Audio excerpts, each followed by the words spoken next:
So, picture this. It's August 2025, and a massive U.S. naval task force rolls into the southern Caribbean. The official reason? A counter-narcotics operation. But here's the twist. The real purpose of this deployment sent a geopolitical shockwave around the world. And believe it or not, the country feeling it the most isn't even in the Americas. It's thousands of miles away in India. Let's get into how a crisis right off the coast of Venezuela is putting the world's largest democracy in an absolutely impossible spot. And that really gets to the heart of the whole thing, doesn't it? The story we're being told is all about stopping drug cartels. But the hardware, the ships and troops involved, well, they tell a completely different story. So what is really going on here? Okay, to get a handle on this, we've got to start with what the US government is actually saying out loud. You have this incredibly powerful naval force showing up off the coast of Venezuela with what sounds like a pretty straightforward mission. Right. So the line from both the White House and the Pentagon is that this is all about getting tough on the drug trade. The stated goal is to choke off the flow of drugs, especially fentanyl, coming from Latin American cartels into the U.S. Sounds simple, right? Well, that's before you take a look at the kind of ships they decided to send. And this is where the official story really starts to unravel. I mean, look at this list. We're not talking about a few Coast Guard cutters. We're talking about an amphibious assault ship. That's basically a small aircraft carrier, packed with over 2,000 combat-ready Marines. They even brought a nuclear-powered fast-attack submarine, a vessel designed to hunt and destroy enemy fleets. This isn't a policing action. This is, without a doubt, a force built for all-out war. So, you might be asking, how did they even justify sending a fleet like this? Well, it all comes down to some very clever legal footwork. Just before the deployment, the U.S. administration did something critical. It officially designated several of these cartels as foreign terrorist organizations, or FTOs. And that one legal switch changes everything. It reframes drug trafficking from just a criminal problem into a full-blown national security threat. And just like that, you've got your justification, your casus belli, to bring in the full might of the U.S. military. Okay, so with the official story looking pretty thin, it's time to peel back the layers here. This war on drugs is looking more and more like a convenient cover story for a much bigger, much more complicated geopolitical game. It seems like the US strategy has 4 distinct layers, moving from the local to the regional to the global, and, you guessed it, right back to politics at home. Each objective kind of builds on the last one, and honestly, none of them have much to do with stopping smugglers.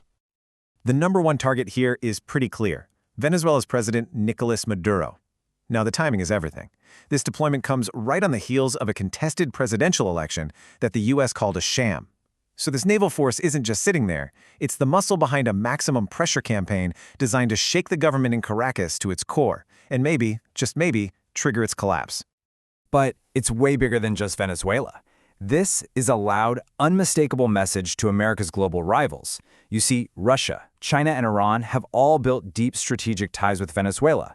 And from Washington's point of view, that's an unacceptable intrusion into its historic sphere of influence. This deployment is basically a 21st century version of the Monroe Doctrine, a forceful way of telling Moscow, Beijing, and Tehran to stay out of what it considers its own backyard. And of course, you can never separate foreign policy from domestic politics, right? For the American public, this operation is packaged as a decisive, tough-on-crime action against the cartels fueling the fentanyl crisis. It lets the administration look strong on these really hot-button issues, turning a very complex international maneuver into a simple, clear win for the audience back home. Now, a move this big, this bold, it doesn't happen in a vacuum.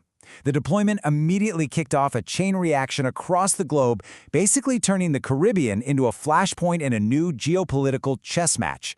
Let's take a look at how the other key players hit back. The response was immediate and intense. Venezuela mobilized literally millions of militia members and sent thousands of regular troops to the border, calling it a defense of their national sovereignty. Their powerful allies, Russia and China, wasted no time condemning the U.S. and pledging their support. And it wasn't just them. Other countries in Latin America and the Caribbean started getting really nervous, worried that the entire region was about to be destabilized. And this is where the story takes a wild turn. Because while all eyes were glued to the standoff in the Caribbean, the real economic and strategic fallout was about to land hard on the doorstep of a nation half a world away, India. And this is the weapon. It's not a missile or a bomb. It's a number. 25%. The United States announced it was ready to slap a crushing 25% tariff on all goods from any country that kept importing Venezuelan oil. For India, a major trading partner with both the US and Venezuela, this isn't just a policy statement, it's a direct economic threat. And this table really shows you why that threat has so much teeth. Venezuela isn't some minor supplier for India, it has been a cornerstone of its energy security.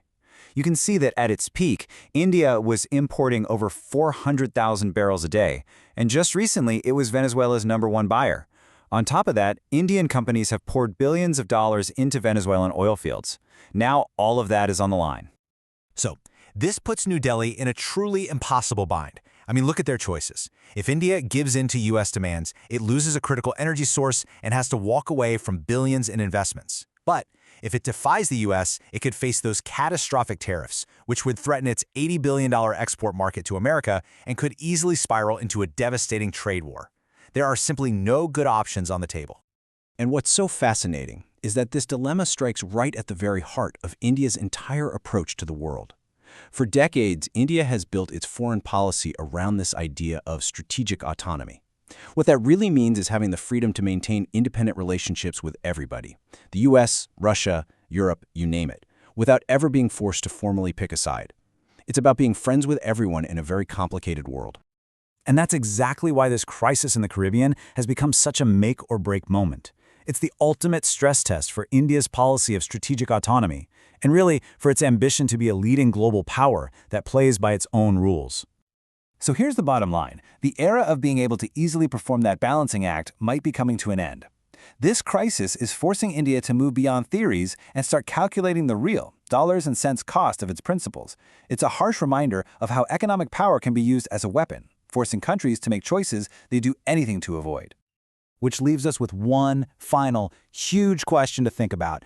In today's world of intense competition between great powers, where economic pressure is the new battlefield, is the ability to chart your own independent course a core principle worth fighting for? Or has it become an unaffordable luxury that rising powers like India simply can't pay for anymore?